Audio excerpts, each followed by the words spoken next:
Hello guys, this is Rishabh Agarwal. So मुझे बहुत सारे कमेंट्स आए थे, काफ़ी लोगों ने पूछा था सेक्शन 40B के बारे में एक्सप्लेनेशन 1।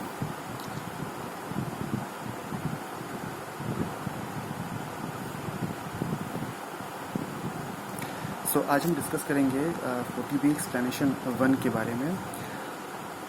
सबसे पहले आप लोग ये जान लीजिए कि 40B क्या बोलता है। 40B आपको बोलता है कि जो भी आप पार्टनर को रेम्यूनरेशन पे करते हैं, ये जो रेम्यूनरेशन होगा ये पार्टनर को with in the limit of 40B होना चाहिए। लेकिन एक सबसे बड़ी जो बात है यहाँ पर, और सबसे बड़ा क्वेश्चन एक आता है एक्सप्लेनेशन 1 ऑफ 40B, ये क्या बोलता है।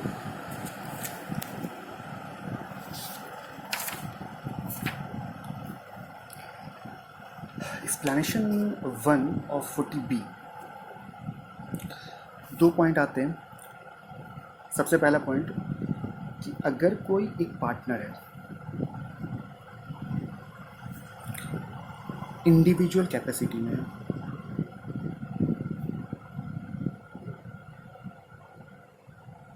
कोई एक पार्टनर है वो इंडिविजुअल कैपेसिटी में, ये आपको फर्म्स के जो चैप्टर है टैक्सेशन ऑफ फर्म्स उसमें आपको मिल जाएंगे।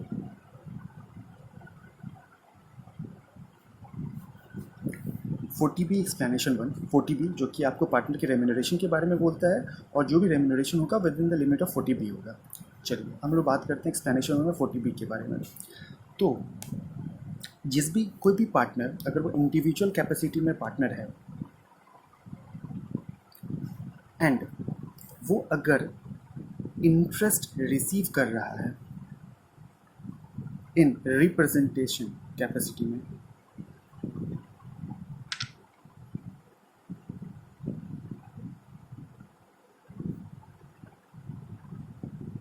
कोई पार्टनर है इंडिविजुअल कैपेसिटी में लेकिन वो इंटरेस्ट रिसीव कर रहा है रिप्रेजेंटेटिव कैपेसिटी में, तो बोलता है वहाँ पर 40B एप्लीकेबल नहीं होगा।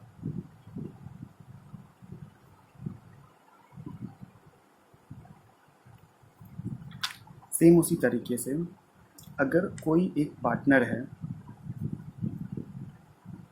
अब वो पार्टनर है नॉट इन इंडिविजुअल कैपेसिटी, अब वो है इन अ रिप्रेजेंटेशन कैपेसिटी,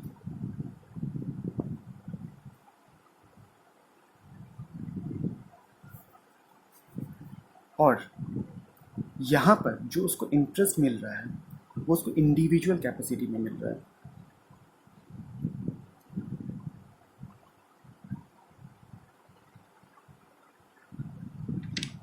तो भी बोलता है कि 40B एप्लीकेबल नहीं होगा।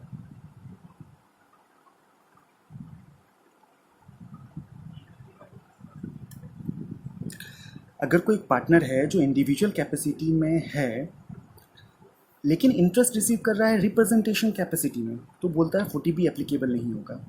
अगर कोई पार्टनर रिप्रेजेंटेशन कैपेसिटी में है लेकिन इंटरेस्ट जो रिसीव कर रहा है इंडिविजुअल कैपेसिटी में, तो भी 40B एप्लीकेबल नहीं होगा।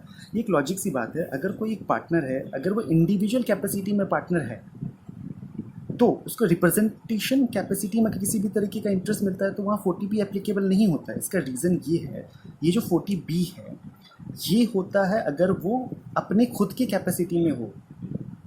अगर सपोज आप ऐसे समझो इसे, अगर एक पार्टनर है वो अगर इंडिविजुअल कैपेसिटी में कोई काम कर रहा है तो उस पर 40B एप्लीकेबल होता है क्योंकि वो खुद अपने कैपेसिटी में है और उसके अकॉर्डिंगली इसको मिल रहे हैं।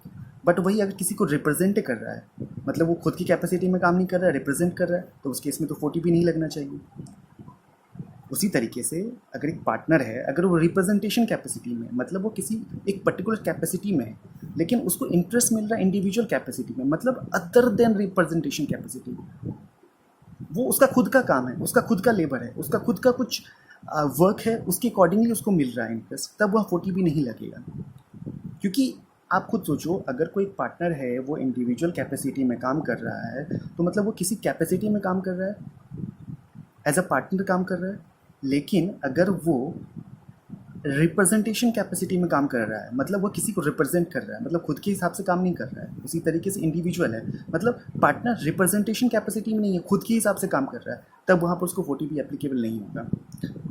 तो ये एक छोटी सी प्रॉब्लम आती है लोगों में कि ये नहीं समझ में आता है कि ये ऐसा क्यों, कि पार्टनर को अगर इंडिविजुअल कैपेसिटी में है और वो अगर उसको इंटरेस्ट रिसीव हो रहा है रिप्रेजेंटेशन कैपेसिटी में, तो वहाँ 40B एप्लीकेबल नहीं होगा। ऐसा क्यों? क्योंकि आप खुद सोचो, यहाँ पर पार्टनर है इंडिविजुअल कैपेसिटी में, वो पार्टनर है इंडिविजुअल कैपेसिटी में, लेकिन उसको इंटरेस्ट मिल रहा है इस वजह से, रिप्रेजेंटेशन कैपेसिटी की वजह से। इस कैपेसिटी की वजह से नहीं मिल रहा, इस कैपेसिटी की वजह से मिल रहा है, इसीलिए यहाँ 40B एप्लीकेबल नहीं होता। वही अगर इंडिविजुअल कैपेसिटी की पे मिलता उसको इंटरेस्ट, तब वहाँ 40B एप्लीकेबल हो जाता, क्योंकि तब हम यहाँ कंसीडर करते हैं कि ये जो कैपेसिटी है वो पार्टनर की फर्म के पार्टनर के अकॉर्डिंगली कैपेसिटी है।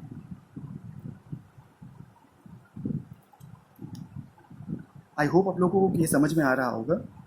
और मैं आप लोगों को ये भी बता दूं कि ये जो एक्सप्लेनेशन है ये सिर्फ और सिर्फ इंटरेस्ट से रिलेटेड बात करता है, रेम्यूनरेशन से रिलेटेड बात नहीं करता है। इसका मतलब अगर किसी पार्टनर को इंडिविजुअल कैपेसिटी में, वो पार्टनर है लेकिन उसे इंटरेस्ट मिल रहा है रिप्रेजेंटेशन कैपेसिटी में, तो ही यहाँ पर 40B एप्लीकेबल नहीं होगा। वही अगर इंटरेस्ट की जगह पर रेम्यूनरेशन मिलता, तब यहाँ 40B एप्लीकेबल हो जाता। तो एक्सप्लेनेशन 1 जो है 40B का, वो कवर करता है सिर्फ और सिर्फ इंटरेस्ट को, और वो भी तब जब बोलता है कि पार्टनर इंडिविजुअल कैपेसिटी में है पार्टनर, लेकिन वो इंटरेस्ट रिसीव कर रहा है रिप्रेजेंटेशन कैपेसिटी, मतलब इस कैपेसिटी में रिसीव नहीं कर रहा, वो इस कैपेसिटी में रिसीव कर रहा है।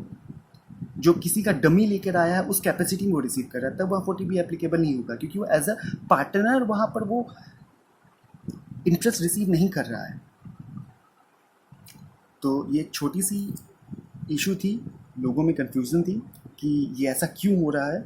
मैंने उसे ट्राई किया है सॉल्व करने का। अगर आप लोगों को किसी भी तरीके की प्रॉब्लम आ रही है इसे समझने में भी, प्लीज़ आप मुझे कमेंट के थ्रू ज़रूर बताइएगा, और मैंने अपना 100% दिया है कि मैं आपको समझा सकूं। फिर भी अगर किसी भी तरीके की प्रॉब्लम आती है तो प्लीज़ आप मुझे कमेंट करें, इस वीडियो को लाइक करें। Thank you.